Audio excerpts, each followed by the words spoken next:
And joining us to discuss those remarks Trump just made in that last package about Cuba is Rear Admiral Peter Brown. He's a retired U.S. Coast Guard and senior fellow with the America First Policy Institute.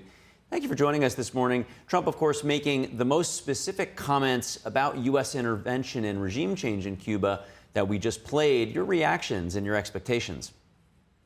Well, thank you for having me on again, Kerry. This is a very important topic, and obviously over the weekend with the Summit of the Americas, the president, the entire administration's emphasis on the Western Hemisphere has been shown. And I think that regime change certainly is coming to Cuba, whether it's a changing of the regime or a changing of the behavior of the regime, kind of remains to be seen. It's long been thought that any Castro or Castro acolyte cannot remain in a position of power in Cuba to have a reasonable and cooperative relationship with the United States, which the Castros have refused to have for the past 60 years. And Peter, for the benefit of our audience and to your last point, can you remind them about the Castro regime, how it utilized violence and terror against its own people? Oh, it's certainly one of the most repressive communist regimes in history, and proportionally to its people, throwing people in jail, the committees for defense of the revolution, the neighborhood spy networks, the infiltration of the diaspora of Cubans, including in South Florida. They've taken every measure possible to repress the people. To the government of Cuba, the current regime, security means internal security. It means repressing the people from getting information and having a voice to speak out against the failures, the decades of history of failure in that regime. And Peter, with your expertise in the Coast Guard, there is, of course, this famous floating buoy in Key West. It marks the U.S.'s most southern continental point, and it reads 90 miles to Cuba. How has having this rogue regime so close to the U.S. challenged our national security?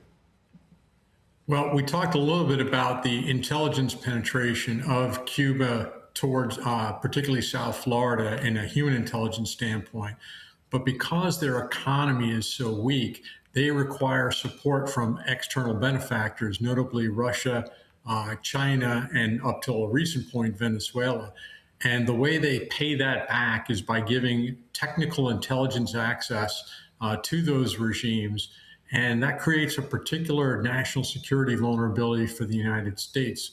When the Russians and the Chinese are listening to the three combatant commands that are in Florida, U.S. Southern Command, U.S. Central Command, currently running the war in Iran, and U.S. Special Operations Command, as well as our space facilities at Cape Canaveral, both government and commercial, they are picking every signal possible out of the atmosphere to listen to study, and ultimately to plan to harm the United States. And Cuba is complicit in allowing that to happen. Yeah, and you've sort of laid out the answer already to my next question by outlining what those risks were. But what advantages would regime change signify for the U.S.?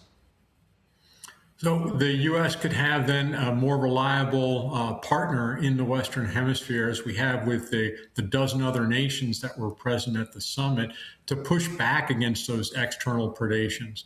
In particular, not only the Latin American countries of the hemisphere, but also the English-speaking countries, the smaller Caribbean islands, the Bahamas, Guyana, Trinidad, and Tobago, that have been really penetrated by Chinese diplomatic and economic coercion.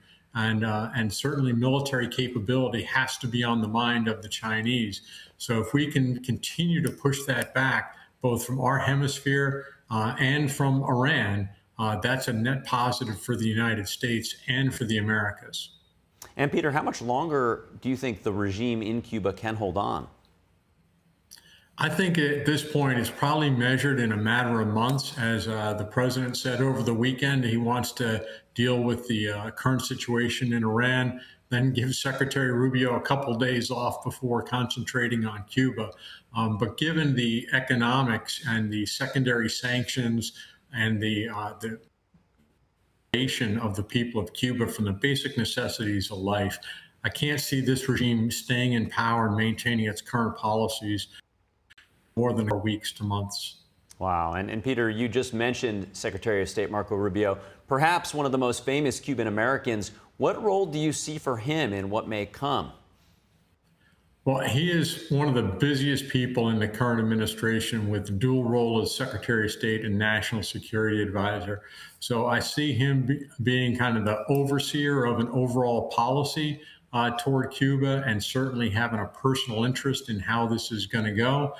So I think it remains to be seen exactly what the shape of that changed regime looks like, whether it's built up internally from Cuba, from Cuban Americans in South Florida and elsewhere, or some other mechanism. But Secretary Rubio will have a key role in shaping the future relationship of Cuba and the United States. We appreciate you sharing all of your insights with us this morning. Rear Admiral Peter Brown, thank you. Thank you, Kerry.